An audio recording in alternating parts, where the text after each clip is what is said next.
Hi, my name is Dennis Siri. I am Executive Director and founder of the New York City Independent Film Festival, Independent in Spirit, International at Heart, and this is the New York City Independent Film Festival Meet the Filmmakers podcast. Join us while we meet this year's filmmakers. Thank you. Bye bye.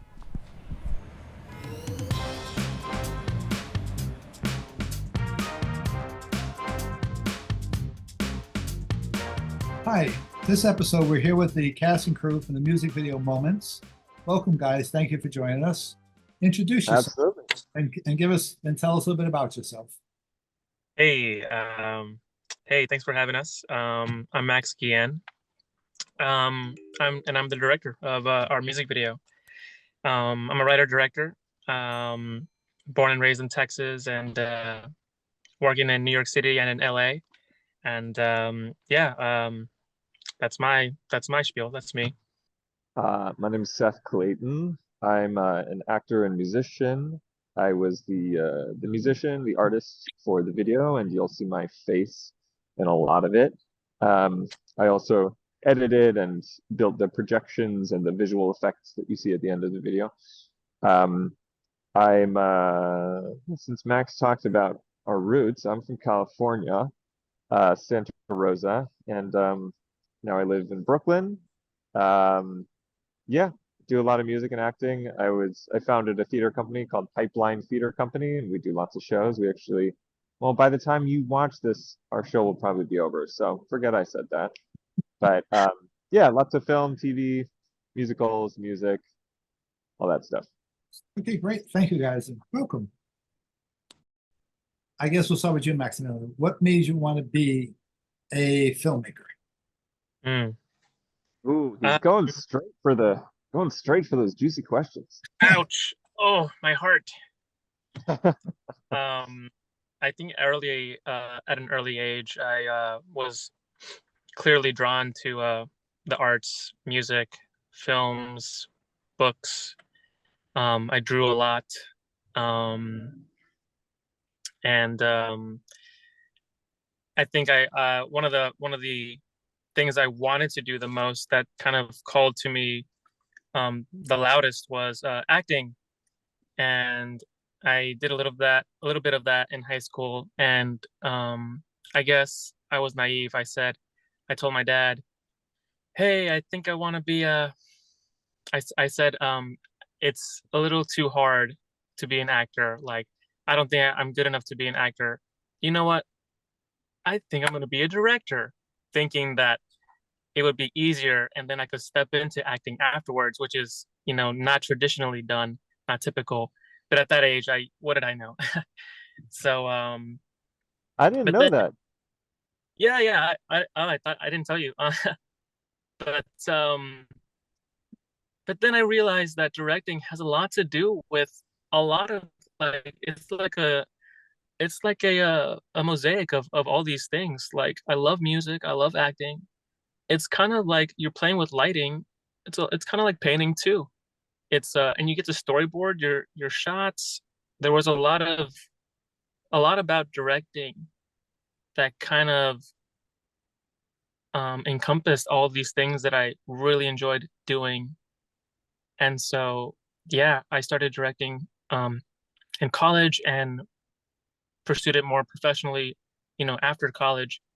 And the more I do it, the more, that that mission statement kind of holds true. I love doing it. Every time I do it, it stings within me, and I think that's where that's the heart of it. It kind of encompasses all the things that I really liked doing since I was a kid. Okay, great. Thank you. And Seth, what made you become a musician, actor, and now filmmaker? Um, I was just thinking about this the other day. I think the first moment when I played music and I had this feeling in my gut that I was like, oh, I got this. I got this. I was in first grade and they gave us song flutes, which is like this 6-inch little, very simple flute. It's like 9 inches. And I played it and I was like, oh, I can play the Star Wars theme. and I was like, oh, I got music. I got it. I didn't that was just a moment when a light bulb went off, and I just had this confidence about it. And then it, like a couple years later, we had like a piano in my house growing up, and one day in third grade, I just kind of discovered it was there. And I was like, oh, look at that. And I just started writing songs, and I've never stopped writing songs. Acting actually was like a little uh that I sort of discovered much later. My sister was the actor in the family, and she was always like reciting Shakespeare, and she was in all the acting classes. And then um, in my sophomore year of high school, I just needed to fill an elective, and it was either like computer science, it was like learning about computers, or acting. And the computer teacher was this huge douche and super creepy. And I was like, I need to get out of Mr. Alderson's class. And so I was like, oh, I'm gonna just do what my sister does. And I pretty quickly I was like, oh, I got this. um, and yeah, then it was just teachers seeing me and just being like, oh, you need to do this, you need to pursue this. And I was Mm. very, very fortunate to be surrounded by family and teachers who recognized my gift that I could give, and they encouraged me to pursue it. And so yeah, it was thanks to them mostly that I really got on the path. Okay, I guess in some ways you answered my next question. My next question is, what if families and friends say, hi, I want to be a filmmaker, musician, artist? They say, get your engineering degree first or get your law degree. I've talked to people who had to have their law degree before their family was interested in laying them act. So what was it for both of you, either one? Honestly, yeah, I think same story. Uh, I had a big family, and well, I told my family, I told my mom and dad, like they clearly saw that I was drawn to the arts and was creative, danced around the house, and they wanted me to be happy, and I was super blessed to have these people who had my back and were super supportive, and yeah, I wouldn't be here today without them. They've helped me on projects. They've read my scripts. Yeah, yeah, I'm super grateful for them. Okay, great. And Seth, I know. Yeah. yeah, I'm sorry. Oh no. Yeah.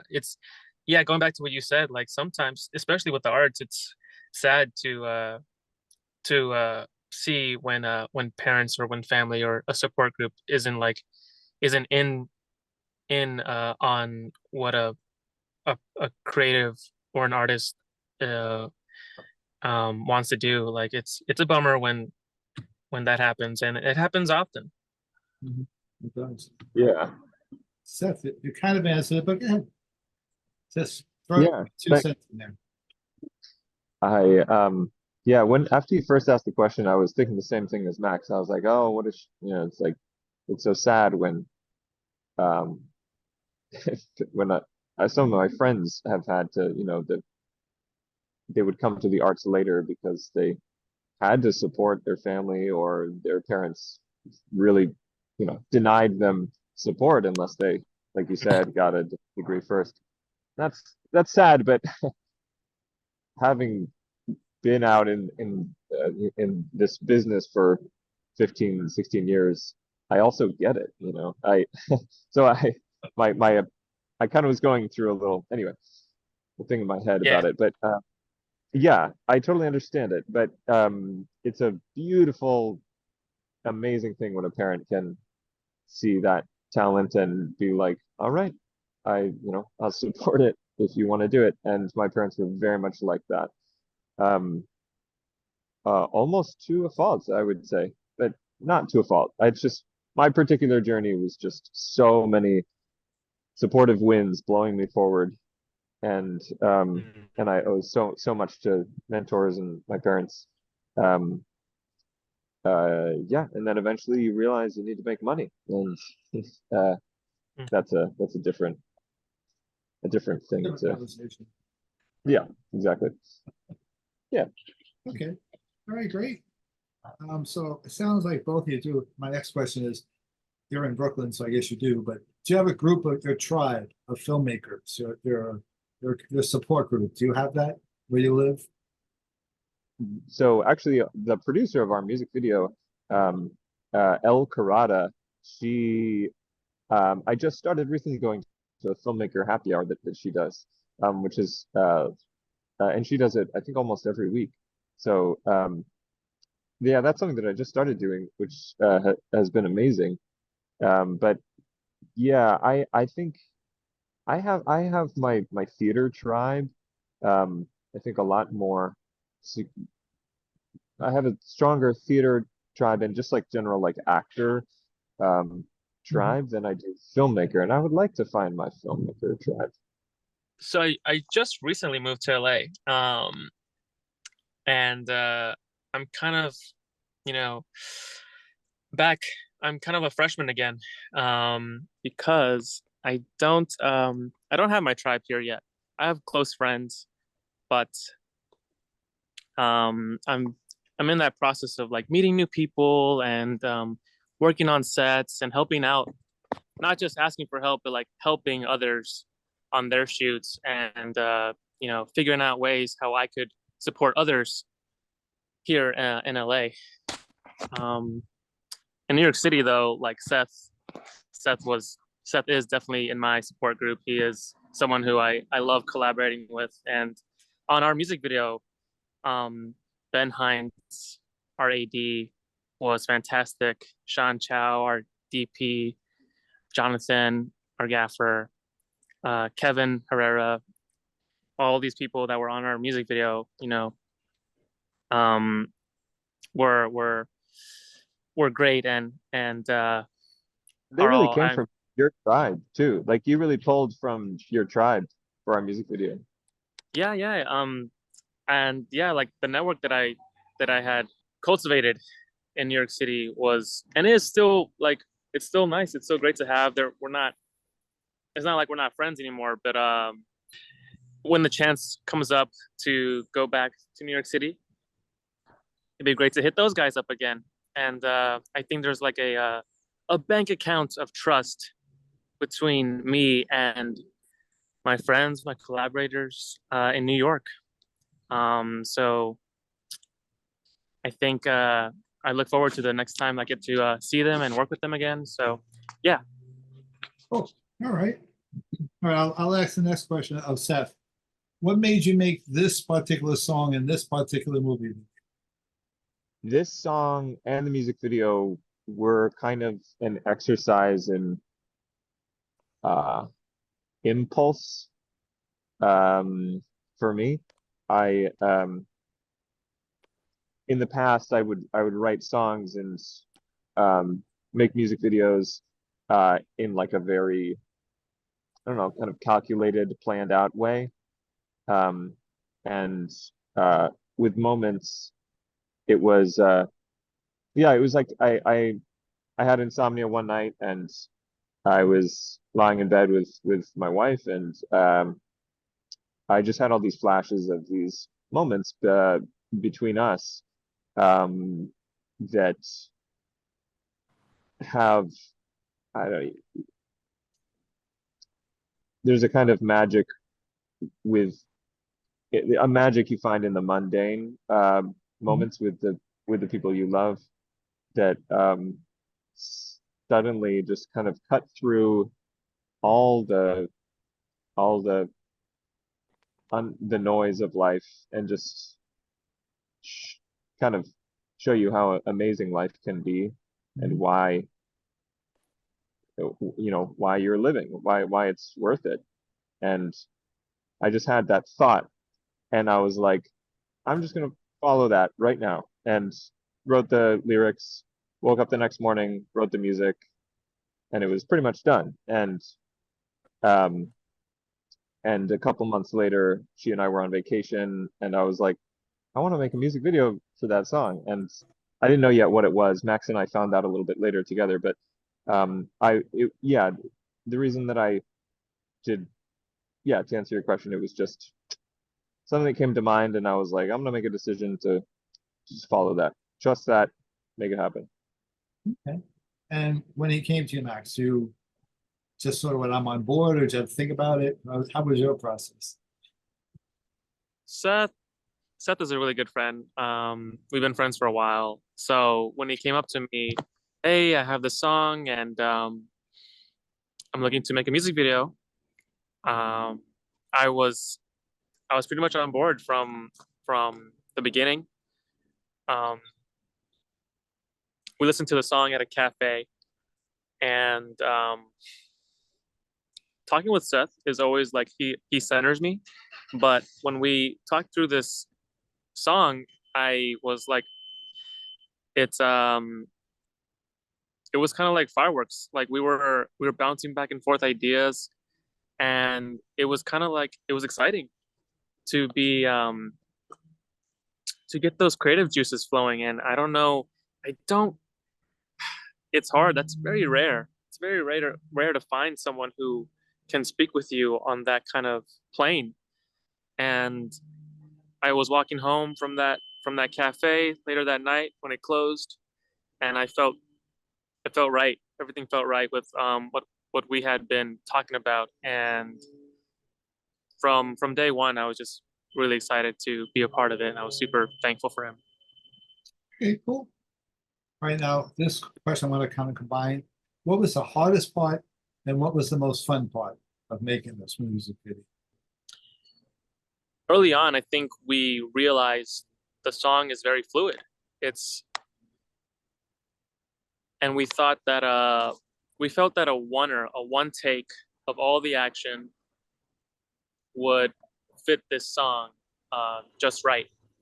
We Seth and I we would like visit each other's apartments and kind of choreograph the whole thing. And it was tough kind of aligning which part of the song would fit with this camera movement, where should the camera be during the chorus. And Sean and I found like a good balance, a good rhythm of movements for this camera. So yeah, I think choreographing that whole sequence for the camera was the hardest part for me. I think Seth might have a different answer, but I think the most fun, it was an excuse to hang out with my friend.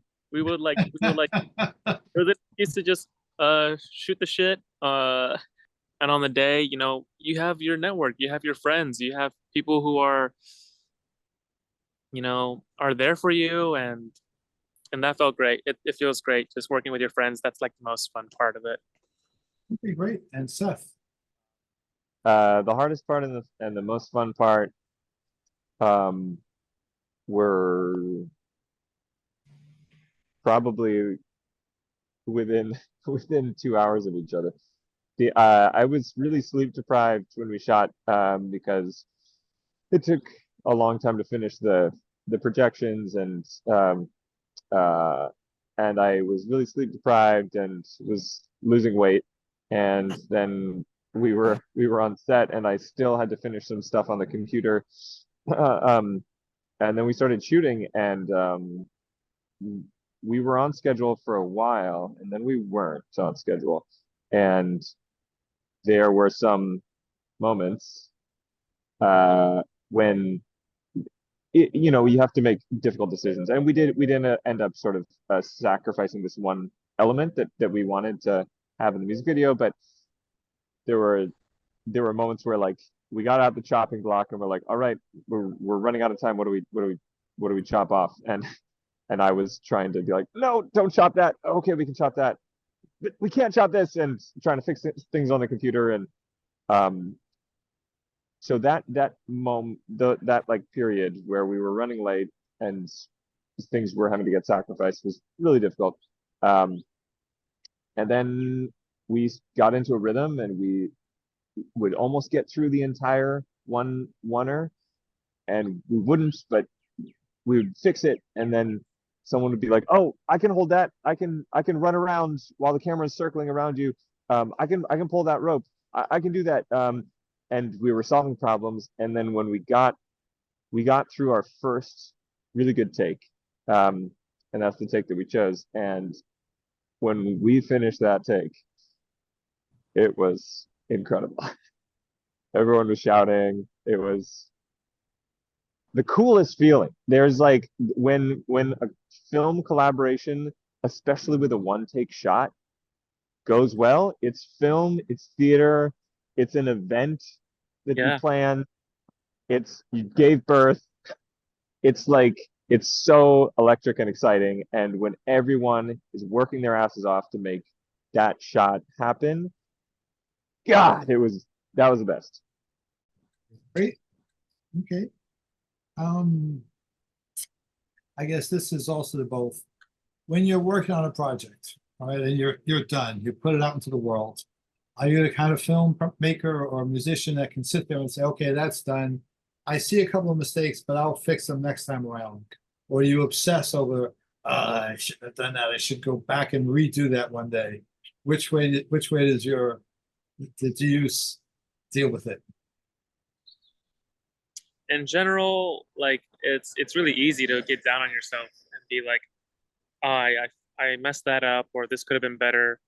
But this isn't the end, you know. There's like other projects in the future that you can apply those mistakes or those things that you learned from previous shoots, um, and into future projects and future films. And while they may seem like mistakes now, while they may seem like mistakes now, um, the next project they're going to be like a tool, or they're going to be a lesson that you carry with you.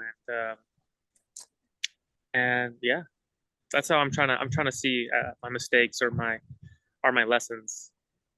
Yeah, yeah. What Max just said, I think that's generally the right way to go, and I'm trying to get better at that myself. Um, with There was one part of this music video where I did become obsessive, and I admit that. But it's tricky because I think the end product was much better after it was said and done.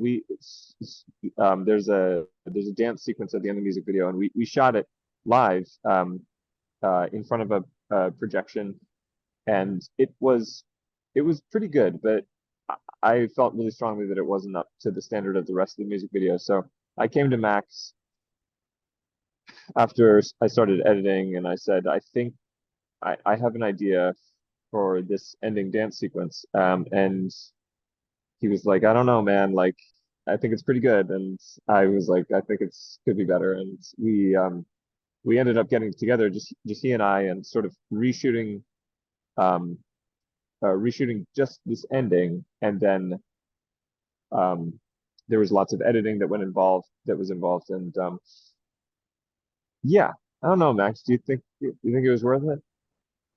I think the ending is explosive. The ending is colorful, and I think it was the right choice to use this alternate ending. Okay, cool. All All right, right, guys. cool. Um, so in the indie world, all right, as long as you're in the indie world, we know we're not going to become nothing, right? Nobody's ever bought a yacht, private jet from the money you've made from making an indie movie. Just doesn't happen. So what would success look like to you in the indie film world? To me, it's meeting people.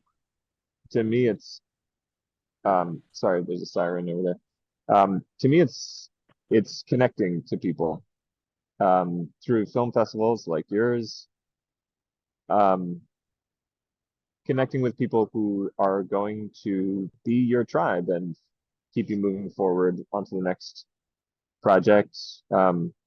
You know, maybe it's a bigger project, maybe it's not, but I think the the beauty of the indie world is that it has to be a community, and people do really need each other, and they meet each other, and people meet lifelong collaborators in that kind of sphere.